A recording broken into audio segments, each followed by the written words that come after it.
Here we go. Welcome to Energy Meditations. I am your host, Thomas Silvani. And today's topic is Crane Soars, the Heavenly Earth.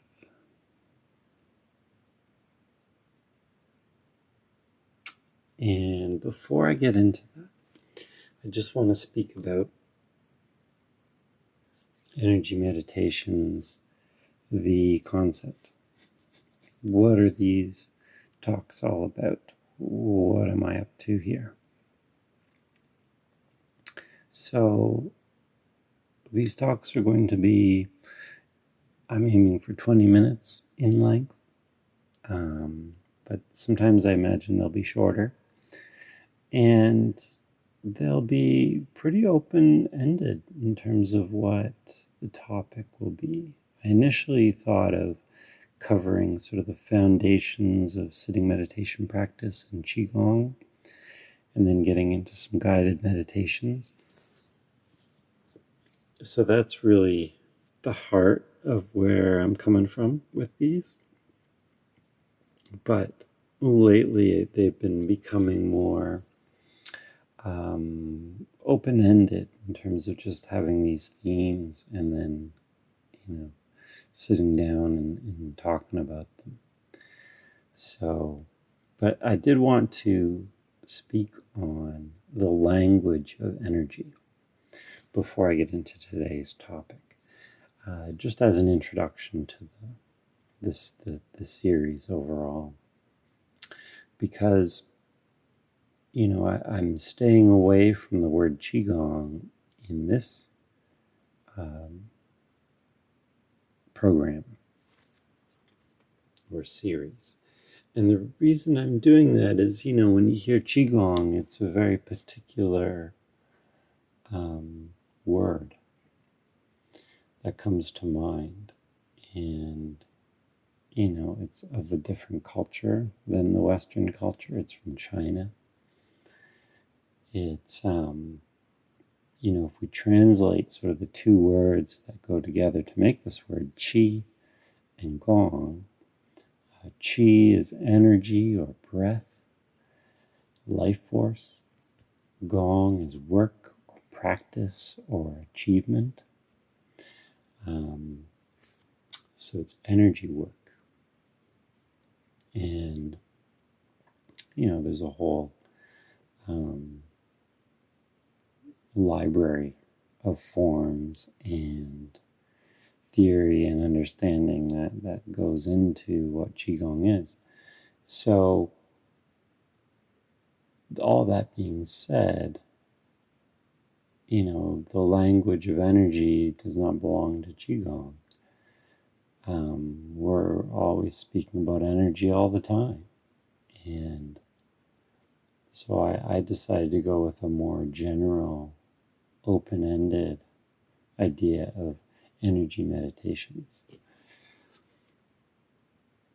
And meditation is an interesting word too, because we often think of it as the sitting practice of meditation. And then what that sitting practice is very different for different people. Some people like to listen to recordings, guided meditations. And there's the more Zen style of sitting in silence. And then there's the idea of meditating upon something. So, meditating upon the energy of the crane, for example, which we're going to kind of do. So, in these talks, I'm going to speak on energy,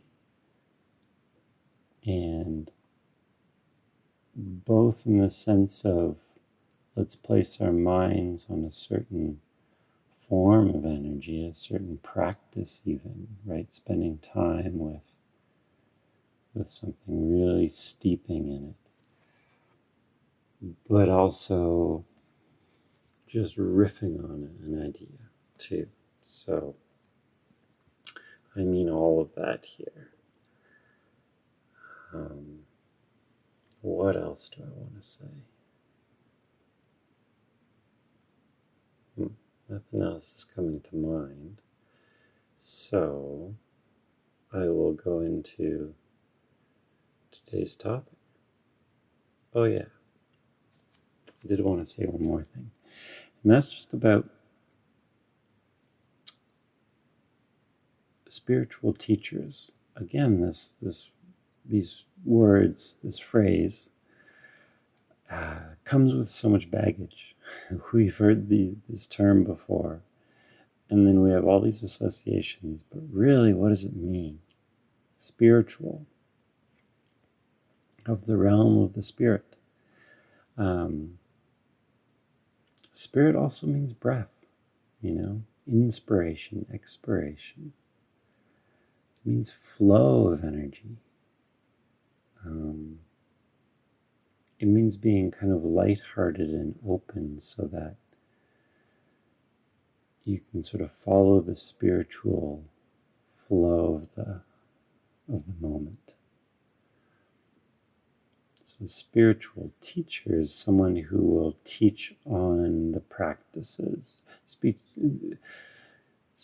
on the work of spirit, speak on energy work, really.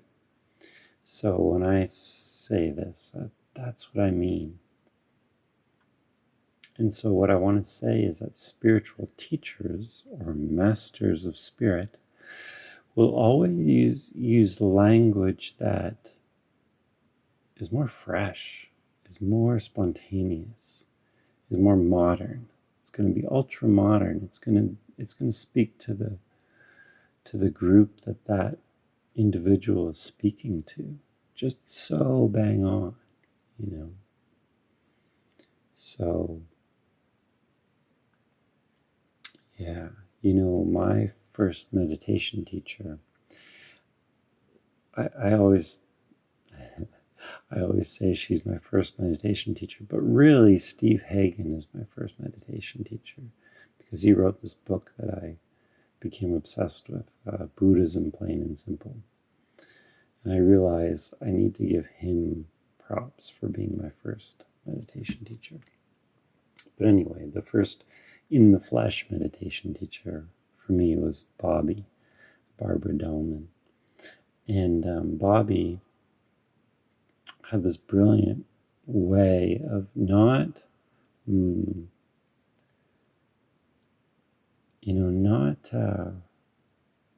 coming up with dogma or reiterating dogma.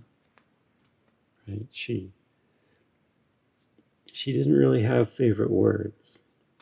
She was always creating a fresh poem, you could say. And, if we had a session, say a group session that was 90 minutes, the 90 minutes would have this beautiful, artful composition about it that didn't necessarily reference the previous sessions and wasn't aiming to create something for all eternity going forward, that this is the new thing to follow. It was more like, as she used to say, she was riding a surfboard and you could join her.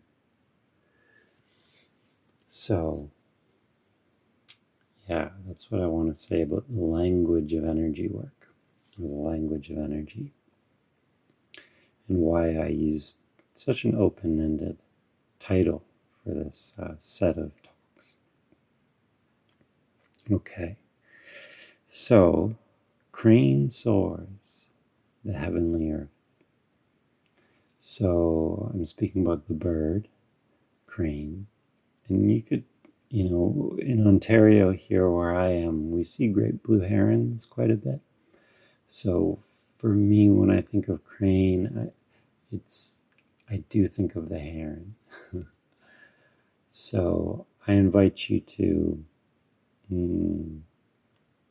think of a crane-like bird.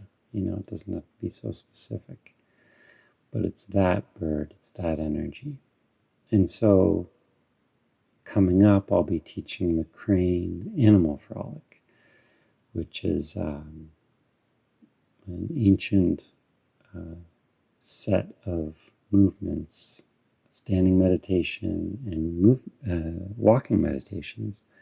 They're really dances, ultimately. They're like shaman dances. Apparently in China, way back in the day, say 3,000 years ago, apparently the shaman would walk through town at certain times of the year and do these animal dances. So I won't go into that too much. That could be a whole interesting thing, but we're going to go into it in our own way in terms of exploring this energy and how to use it, how to tap into it, how to use it, what it's like. So yeah, I'll be teaching this set coming up. So I've been really spending a lot of time with the crane energy. And I thought this statement, crane soars the heavenly earth, really encapsulates something of the essence of the crane, which is about soaring. Now imagine this expansiveness. Right? When we think of expansion, it's like anything that is real hard in our environment, it's like we soar out of it. We're constantly able to transcend. Now, so the crane soars and soars and soars. It's this massive bird, and the movements, especially the first walking movement, say, is a sort of step forward and the arms come forward and out. And I remember my teacher saying, like, oh, and there's some hang time. So as you step forward, you kind of, your arms come out in front of your chest and out. And there's this sort of open embrace. And then kind of a lean back and step forward with the other foot. Same movement, yeah. And I remember David, my teacher, would say there's hang time in this sort of step forward. So just imagine the soaring quality of crane now, which is also very heavenly, right? We think of heaven as infinite. We think of it as kind of the above the head, up in the sky and beyond the sky. A creative matrix potential that is constantly becoming real in the moment and manifesting whatever's there. It's this infinite creative space, and the crane is soaring constantly. But, and here's like the most powerful part of it all, is that's the heavenly earth. The crane is of the earth, and so are we. And so this energy that we're tapping into has this container, has this real physical boundary, which is our energy field. I mean, it's the crane's energy field, but we are exploring it, we are imbibing it, we are imagining it. So, we're soaring the heavenly skies, infinitely expansive, never getting caught in any of our lesser thoughts, and yet constantly bringing that sort of expansive quality and energy into containment. We're grounding it, because here we are. So, crane soars the heavenly skies of the earth.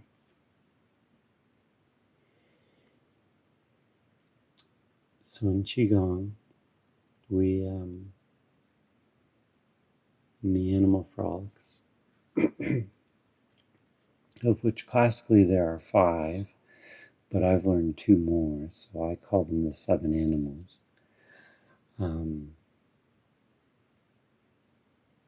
So let's conclude with a little bit of practice. I'm going to start with the first standing meditation. Now you can do this as you're sitting, you can just imagine it. Visualizing Qigong movements while you're still, say closing your eyes or not. It's incredibly powerful. I would really recommend doing both, in the sense of do it as you move your body, and then at other times do it just visualizing. There have been studies on, say, like basketball free throw practice, and those who do both the visualizing and the real thing achieves better results than those who just practice physically or just visualize. So that's a whole other topic, which I'd love to get into another time. So, yes, we're going to do the first standing meditation, and then we'll do the first walking meditation. And that'll be a nice taste of what the crane animal dance is all about. So imagine you're standing, and your heels are touching, and your feet are slightly pointing outwards. So there's a slight V to your feet. Your knees are slightly bent, but with this posture, there's a real erect quality. It's like it's putting your heart, your chest up and out slightly, which has its own expansiveness, doesn't it? So even though you're just standing there, it's almost like you're soaring already, just a little bit, this posture. Now your hands, put them down by your lower belly, what we call the lower dantian, and place them as if you're holding a bird's nest. Now as you breathe in, raise the bird's nest up to your heart area. As you breathe out, lower it back to the lower belly area.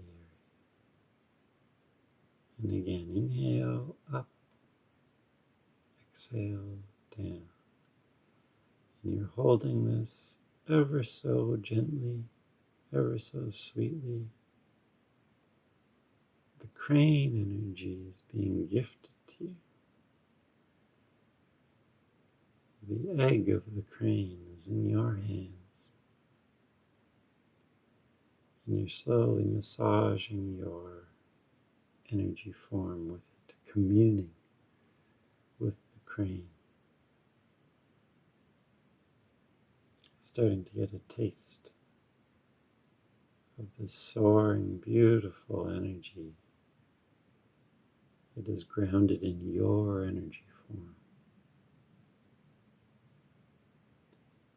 Now let's move on to the first walking form, where we step out and our hands come up and out and expand outwards, leaning forward, and then we lean back, our hands go down towards the earth, towards our belly, and we step out to the other way, and our hands come up and out, expand forward. Lean back, exhale, inhale up and out, exhale, lean back. So notice our wings are getting active. This isn't quite flying. It's more like a walking dance. But it definitely has a soaring quality to it.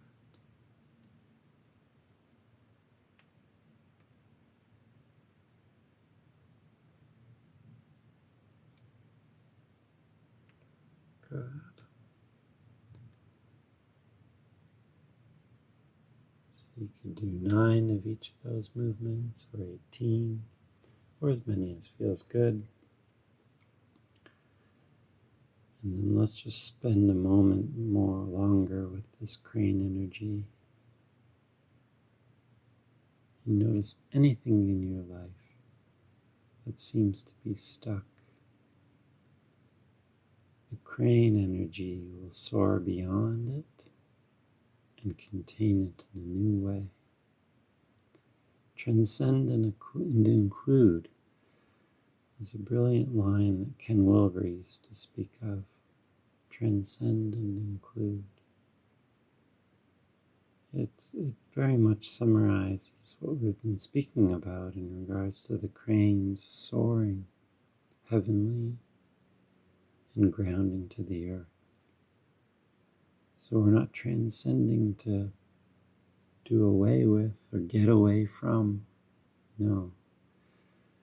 We're soaring and transcending any box we might have put ourselves into in this massive flying energy form clearly cannot be contained in such smallness. So, transcend, but include. So this means we're still here on the earth and we're dealing with our real problems, as it were. We're finding new solutions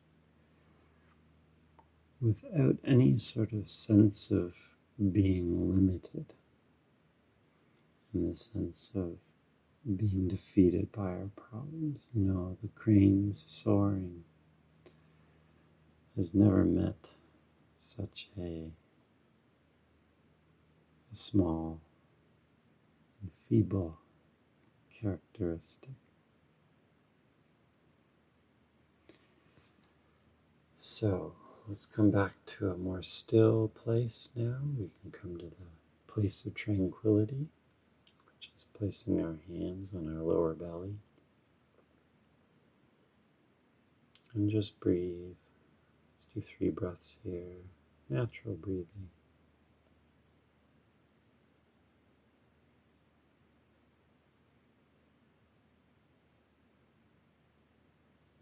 And we can be thankful. Express our gratitude for the crane energy that has graced our presence and infused us with brilliance. Notice how you feel. Notice how you've been uplifted by this. And have some gratitude for this practice, and place it in your mind to practice again sometime. Maybe later today or tomorrow or the next day. Just recognize the change in your energy that has occurred from this short time of practice. And surely as you go forward with your day and so on, you'll notice the power of the crane at work.